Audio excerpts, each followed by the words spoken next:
आज की इस वीडियो में मैं बहुत ही बेसिक बातें डिस्कस करूंगा। मैं सबसे पहले स्टार्ट करूंगा फ्यूचर से, उसके बाद मैं चलूंगा ऑप्शंस पे। पर्टिकुलर नंबर ऑफ शेयर्स को भविष्य में परचेज करने के कॉन्ट्रैक्ट को हम फ्यूचर्स कहते हैं कि जब हम फ्यूचर्स में ट्रेड करेंगे तो क्या हमें स्पॉट का चार्ट देखना चाहिए या हमें फ्यूचर्स का चार्ट देखना चाहिए। इसीलिए the higher the volatility in the product the more. Hi दोस्तों, welcome to my channel Himanshu Arora by Upsearch. दोस्तों, सबसे पहले आगे बढ़ने से पहले मैं आपको थैंक यू बोलना चाहूंगा। अभी तक हमने जितनी भी वीडियोस करी हैं, मेरी कोशिश रही है कि एक बिगिनर के पॉइंट ऑफ व्यू से जितनी चीजें एक बिगिनर को चाहिए वो सारी इंफॉर्मेशन मैं अपने वीडियो के थ्रू आपको प्रोवाइड कर पाऊं। यहाँ पर हमने बेसिक टेक्निकल इंडिकेटर्स, टेक्निकल कब यूज करने हैं, कहां यूज करने हैं, कमोडिटी मार्केट के बेसिक्स, टेक्निकल एनालिसिस स्ट्रेटजीज, ये सारी चीजें मैंने अभी तक आपके साथ वीडियो पे डिस्कस करी है। इनमें से ज्यादातर वीडियोस को आपने बहुत प्यार दिया है। कुछ वीडियोस में आपके सजेशन भी आए थे एंड वी हैव टेकन दो सजेशंस अबाउट द वीडियोस। जैसी आप चाहते हैं उसको हमने बहुत ही कंस्ट्रक्टिव वे में लिया है और उसी में आगे बढ़ते हुए अब मैं आपके साथ डिस्कस करने वाला हूं, I would say one of the most demanded video series so far on this channel, जहां पर आप सभी लोगों की रिक्वेस्ट आई कि टेक्निकल एनालिसिस की स्ट्रेटजीज थोड़ी समझ में आ रही हैं, अब आप उसको अप्लाई करना भी स्टार्ट कर रहे हैं, चाहे वो मूविंग एवरेज हो, सुपर ट्रेंड हो। आई बिलीव आप सभी कुछ ना कुछ उसमें से यूज कर पा रहे होंगे, उसको अपने अकॉर्डिंग ट्वीक कर पा रहे होंगे और फिर उसको अप्लाई करते होंगे। बट ठीक है, आप उसको जिस तरीके से भी यूज करते हैं, एक आपकी बहुत ही कंस्ट्रक्टिव फीडबैक और एक रिक्वेस्ट जो आई थी वो ये थी कि हमें इस चीज को अप्लाई करने के लिए सिर्फ कैश मार्केट के शेयर्स नजर आते हैं, लेकिन कैश मार्केट के शेयर्स का प्रॉब्लम यह है कि हम उसको शॉर्ट सेल नहीं कर सकते हैं। तो आपकी रिक्वेस्ट में मैं लेकर आ रहा हूं अब एक वीडियो सीरीज जहां पर मैं आपके साथ बिल्कुल बेसिक लेवल से एफएनओ मार्केट, डेरिवेटिव मार्केट आपके साथ बहुत ही बेसिक लेवल से स्टार्ट करने वाला हूं और उसके बाद धीरे धीरे करते करते हम इसको एडवांस लेवल तक लेकर जाएंगे। तो यहां पर मैं अब डेरिवेटिव की सीरीज या एफएनओ की सीरीज आपके साथ शुरू करने वाला हूं, जिसमें आज की इस वीडियो में मैं बहुत ही बेसिक बातें डिस्कस करूंगा। मैं सबसे पहले स्टार्ट करूंगा फ्यूचर से, उसके बाद मैं चलूंगा ऑप्शंस पे। हां, मैं यहां पर इतने बेसिक लेवल से स्टार्ट नहीं कर रहा कि मैं आपको डेरिवेटिव की डेफिनेशन बताऊं, मैं वो नहीं कर रहा हूं, लेकिन स्टिल मैं इतना कर रहा हूं कि आपको बेसिक डेफिनेशन डेरिवेटिव की अगर आती है, एंड आई बिलीव कि अगर आप टेक्निकल एनालिसिस सीख रहे हैं, आपको कुछ टाइम मार्केट में हो गया है, तो डेरिवेटिव क्या होते हैं, कैसे ट्रेड होते हैं, इनको बाय और सेल कैसे किया जाता है, ये तो मुझे लगता है कि आपको आता होगा। हैविंग सेड दिस, अगर नहीं भी आता है तो भी आप मुझे कमेंट में बता सकते हैं, मैं इसके ऊपर भी एक सेपरेट वीडियो बना सकता हूं कि कौन कौन से ऑर्डर्स डेरिवेटिव मार्केट के लिए अलाउड होते हैं, कौन कौन से ऑर्डर्स अलाउड नहीं होते हैं, कितने टाइप के प्रोडक्ट्स होते हैं। प्रोडक्ट्स जो है वो मैं इस वीडियो में भी कवर करूंगा ब्रॉडली, लेकिन और डिटेल में अगर आप जाना चाहते हैं या कुछ भी आपके क्वेश्चंस हैं तो वो भी आप जरूर मेंशन कर सकते हैं। I would be happy bringing that video also. अभी हम इसको वीडियो 1 का नाम देंगे, लेकिन अगर आप उसकी रिक्वेस्ट करते हैं तो वीडियो 0 के नाम से मैं उसको भी लेकर आ सकता हूं, लेकिन अभी के लिए मुझे पर्सनली ऐसा लगता है कि उसकी जरूरत नहीं है। तो यहां पर मैं एक बेसिक लेवल से स्टार्ट कर रहा हूं, एक ऐसा लेवल जो सबके लिए काम आएगा, which is starting with the futures. अब दोस्तों, फ्यूचर्स क्या होता है? फ्यूचर्स ऑफ कोर्स जैसे रिलायंस एक स्टॉक होता है, रिलायंस के एक पर्टिकुलर नंबर ऑफ शेयर्स को भविष्य में परचेज करने के कॉन्ट्रैक्ट को हम फ्यूचर्स कहते हैं। फॉर एग्जांपल, इंडिया में there are more than 5000 stocks listed. क्या इन सारे स्टॉक्स के डेरिवेटिव या एफएनओ या फ्यूचर्स एंड ऑप्शंस होते हैं? नहीं होते हैं। अप्रोक्सीमेटली 230-240 स्टॉक्स ऐसे हैं जिनके फ्यूचर्स एंड ऑप्शंस अवेलेबल है। तो यहां पर पहले मैं आपको दिखाऊंगा कि फ्यूचर ऑप्शन दिखते कैसे हैं और हम इसको चार्ट्स पे कैसे अप्लाई कर सकते हैं। हैविंग सेड दिस, आपके माइंड में एक क्वेश्चन ये भी आ सकता है कि जब हम फ्यूचर्स में ट्रेड करेंगे तो क्या हमें स्पॉट का चार्ट देखना चाहिए या हमें फ्यूचर्स का चार्ट देखना चाहिए। तो दोस्तों, बिफोर आई प्रोसीड, आप मुझे कमेंट में बताइए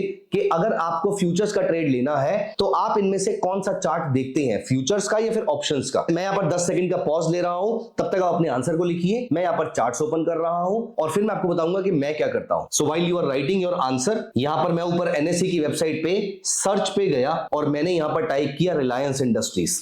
ये जब तक रिलायंस इंडस्ट्रीज का चार्ट ओपन हो रहा है, दोस्तों, let me tell you that I have always used more than 17 years of my trading journey. मैं हमेशा चार्ट स्पॉट का देखता हूं, तो स्पॉट का चार्ट देखकर आप फ्यूचर्स में, ऑप्शंस में, ऑप्शन बाइंग, ऑप्शन सेलिंग, किसी भी प्रोडक्ट में ट्रेड कर सकते हैं। आपको स्पेसिफिकली फ्यूचर्स का चार्ट नहीं चाहिए, क्योंकि बहुत सारे प्लेटफॉर्म फ्यूचर्स का चार्ट आपको प्रोवाइड नहीं करेंगे, वो सिर्फ स्पॉट का चार्ट प्रोवाइड कर रहे हैं। तो आपको ऐसे चार्ट्स की रिक्वायरमेंट नहीं है। अगर चार्ट्स मिल रहे हैं तो अच्छी बात है, नहीं है तो कोई प्रॉब्लम नहीं है। है, मैं प्राइमरीली स्पॉट का चार्ट देके फ्यूचर्स को ट्रेड करता हूं। अब देखिए मैंने यहां पर रिलायंस का स्टॉक प्राइस ओपन कर लिया है, ये स्टॉक कोड पेज कहलाता है। अब मैं यहां पर गया, आप नोटिस कीजिए रिलायंस का प्राइस चल रहा है 1210 रुपए 20 पैसे 1210.20। अब मैं यहां पर डेरिवेटिव पे जाता हूं और डेरिवेटिव में मुझे मल्टीपल प्रोडक्ट्स देखने को मिलेंगे। तो फरवरी कॉन्ट्रैक्ट का फ्यूचर, मार्च कॉन्ट्रैक्ट का फ्यूचर, उसके बाद फिर ऑप्शन शुरू हो जाते हैं, फरवरी के ऑप्शन, फिर उसके बाद मार्च के ऑप्शन, अप्रैल का फ्यूचर, ये सारे फ्यूचर्स अवेलेबल हैं। हमें फिलहाल, मैं जिस दिन ये वीडियो रिकॉर्ड कर रहा हूं उस दिन 25 फरवरी को,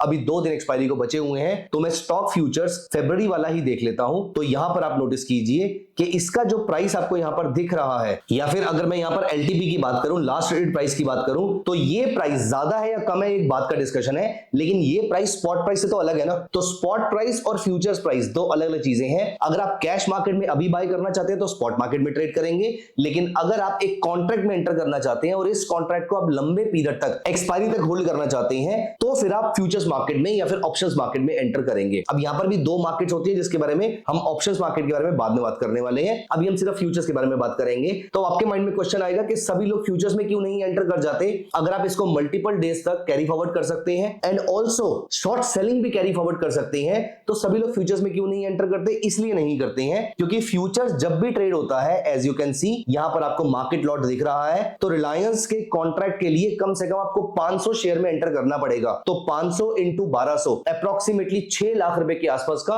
पूरा कॉन्ट्रैक्ट रहेगा। मतलब आपको 6 लाख वर्थ ऑफ शेयर्स की बाइंग या शॉर्ट सेलिंग एक साथ करनी पड़ेगी। लेकिन मजे की बात यहां पर यह है, इंटरेस्टिंग बात यहां पर यह है कि आपको पूरे के पूरे 6 लाख पे नहीं करने हैं, आपको पे इसका एक मार्जिन अमाउंट करना है। मैं आपको वो भी दिखा देता हूं। अलग अलग ब्रोकर टर्मिनल पे इसकी वैल्यू अलग अलग होती है। जैसे कि मैं यहां पर अपने टर्मिनल पे आ जाता हूं और मैं यहां पर टाइप करता हूं रिलायंस फ्यूचर्स। तो रिलायंस का फरवरी फ्यूचर अगर मुझे यहां से बाय करना है तो मैं यहां पर बाय के बटन पे क्लिक कर देता हूं और यहां पर आप नोटिस कीजिए, so the margin requirement is 1,07,689। मतलब 6 लाख रुपए के कॉन्ट्रैक्ट के लिए, 6.25 लाख के कॉन्ट्रैक्ट के लिए यू हैव टू पे अप्रोक्सीमेटली 1,07,000 के आसपास। सो 20% अमाउंट के आसपास आपको यहां पर पे करना है। इंटरेस्टिंग बात यहां पर यह है आपके जानने के लिए कि एक प्रोडक्ट अगर ज्यादा वॉलेटाइल होगा तो उसकी मार्जिन परसेंटेज जो है वो ज्यादा रहेगी। जैसे आप नोटिस कीजिए अडानी एंटरप्राइजेस 2136 पे ट्रेड हो रहा है, इसका लॉट साइज 300 शेयर्स का है, तो ये भी अप्रोक्सीमेटली 6.25 लाख के आसपास का कॉन्ट्रैक्ट बैठता है। यहां पर नोटिस कीजिए इसकी margin requirement is only 3.24x which is approximately 2 lakh rupees and it is not just with one broker, it is with all the brokers. क्योंकि एक काउंटर पार्टी जब एक कॉन्ट्रैक्ट में एंटर करती है तो वो ब्रोकर के लिए रिस्क है कि आप कहीं डिफॉल्ट ना कर दो, इसीलिए the higher the volatility in the product the more the margin requirement. लेकिन इंटरेस्टिंग बात यह है कि आप इन दोनों प्रोडक्ट्स को एक्सपायरी तक होल्ड कर सकते हो। अब यहां पर एक और टर्म है जो हमें सुनने को मिलती है फ्यूचर्स मार्केट में, वो है रोल ओवर। 27 फरवरी के बाद क्या होगा? अच्छा देखो, 27 फरवरी पे भी जाने से पहले एक बात जाननी जरूरी है कि इक्विटी मार्केट में, इंडिया की इक्विटी मार्केट में, not the equity market of the world and not all the markets, India की इक्विटी मार्केट में जितने फ्यूचर्स कॉन्ट्रैक्ट्स हैं वो एक्सपायर होते हैं last Thursday of the month. ये इंडिया ने या फिर ये एनएससी ने अपने लिए डिसाइड किया। दुनिया के अलग अलग इक्विटी मार्केट में ऐसी अलग अलग डेट्स होती हैं। तो जो इंडिया में, इंडिया के एक्सचेंजेस पे, फॉर एग्जांपल एनएससी पे आपके जितने भी फ्यूचर्स एक्सपायर होते हैं वो last Thursday of the month को एक्सपायर होंगे, पहली चीज। अच्छा, यहां पर एक इंपॉर्टेंट पॉइंट ये भी नोट करने वाला है, ये बात सिर्फ इंडिया की इक्विटी मार्केट के लिए सच है। कमोडिटी मार्केट की बात करें तो कमोडिटी मार्केट में gold, silver, copper, nickel, lead, zinc, aluminium, crude oil, natural gas, इन सारे प्रोडक्ट्स की एक्सपायरी डेट्स अलग अलग होती है। इंटरेस्टिंगली इक्विटी मार्केट में सारे अप्रोक्सीमेटली 250 प्रोडक्ट्स की, 240-250 प्रोडक्ट्स की एक्सपायरी डेट सेम डेट पे होती है। कमोडिटी मार्केट में अलग होती है। आपके लिए क्वेश्चन ये है, आप मुझे सोच के बताइएगा कि कमोडिटी मार्केट में सारी कमोडिटीज की एक्सपायरी डेट अलग अलग क्यों होती होगी। चलिए हम टॉपिक पे वापस चलते हैं। तो यहां पर आपके माइंड में क्वेश्चन आएगा, 27 फरवरी को जब ये कॉन्ट्रैक्ट एक्सपायर हो जाएगा तो क्या मुझे मजबूरन इस कॉन्ट्रैक्ट से एग्जिट करना पड़ेगा? अभी भी मेरा व्यू अगर शॉर्ट का है या अभी भी मेरा व्यू अगर बुलिश है तो क्या मैं अपने व्यू को कैरी फॉरवर्ड नहीं कर सकता? कर सकते हैं, लेकिन इस कॉन्ट्रैक्ट से तो डेफिनेटली एग्जिट करना पड़ेगा। So what you can do is a technical word called roll over. Roll over का मतलब क्या होता है? कोई रॉकेट साइंस नहीं है, सिंपल सा है कि 27 फरवरी वाले कॉन्ट्रैक्ट से एग्जिट कर दो, इसमें जो प्रॉफिट लॉस आ रहा है इसको बुक कर लो और अगले महीने वाले कॉन्ट्रैक्ट के अंदर एंटर कर लो। सो करंट कॉन्ट्रैक्ट से एग्जिट और नेक्स्ट कॉन्ट्रैक्ट में सेम पोजीशन कैरी फॉरवर्ड कर देना, इसे कहते हैं रोल ओवर। तो ये आपने एक अलग टर्म और सीख ली, which is called the roll over. अब यहां पर दो चीजें जो आपके काम की हो सकती है, क्योंकि क्योंकि ये चीज आपको एनालिसिस करने में भी हेल्प करेंगी। दोस्तों there is a word called contango and backwardation. Contango का मतलब क्या होता है, जैसे कि आप यहां पर टीसीएस का स्टॉक देखिए, टीसीएस का स्टॉक करंटली चल रहा है 3640.25 पे, लेकिन यही अगर हम टीसीएस के डेरिवेटिव कॉन्ट्रैक्ट को देखें या फिर फ्यूचर्स कॉन्ट्रैक्ट को देखें, तो यहां पर मैंने इसके डेरिवेटिव पे क्लिक किया, यहां पर फ्यूचर्स पे क्लिक किया और आप नोटिस कीजिए इसका जो प्राइस चल रहा है वो चल रहा है 3662, जहां पर futures price is greater than the spot price, this is called कॉन्टैंगो। लेकिन रिलायंस में आपने नोटिस किया था कि रिलायंस में फ्यूचर्स प्राइस स्पॉट से सस्ता चल रहा था, इसे कहते हैं बैकवर्डेशन। तो जब फ्यूचर प्राइस स्पॉट से ज्यादा होता है उसे कहते हैं कॉन्टैंगो, और जब फ्यूचर प्राइस स्पॉट से कम होता है उसे कहते हैं बैकवर्डेशन। अब दोस्तों इस टॉपिक पर मैंने खास इंपॉर्टेंस क्यों दी है, क्योंकि ये आपके एनालिसिस का बेस बन सकता है। सोचिए स्पॉट प्राइस चल रहा है 3640 पे, लेकिन बहुत सारे लोग 3662 पे इसको बाय करने को इंटरेस्टेड है एक महीने के बाद या फिर 2-3 दिन के बाद। मान लेते हैं कि इस महीने के कॉन्ट्रैक्ट के लिए इतनी डिमांड है इस फ्यूचर्स की कि इस फ्यूचर्स का प्रीमियम लगातार बढ़ता जा रहा है, तो जो फ्यूचर और स्पॉट के बीच का जो गैप होता है उसे हम कहते हैं प्रीमियम। तो अगर ये फ्यूचर्स का प्रीमियम लगातार बढ़ता जा रहा है, इसका मतलब लोग इसके फ्यूचर्स को लेकर बहुत ज्यादा ऑप्टिमिस्टिक हो रहे हैं। स्पॉट वहीं खड़ा है 100 रुपए का, लेकिन फ्यूचर्स 101 रुपए हो गया, 102 रुपए हो गया, 103 रुपए हो गया, इसका मतलब फ्यूचर में डिमांड बढ़ सकती है, तभी तो उसके प्राइसेस बढ़ रही हैं। तो ये आपको एक हिंट देता है कि प्राइसेस यहां से ऊपर जा सकते हैं। दोस्तों ये इतना स्ट्रॉन्ग इंडिकेटर नहीं है कि आप इसको सिंपली एक इंडिकेटर को यूज कर सके, इसलिए अगर आप इस थॉट प्रोसेस को यूज कर रहे हैं तो साथ में कोई और इंडिकेटर का इस्तेमाल जरूर करें।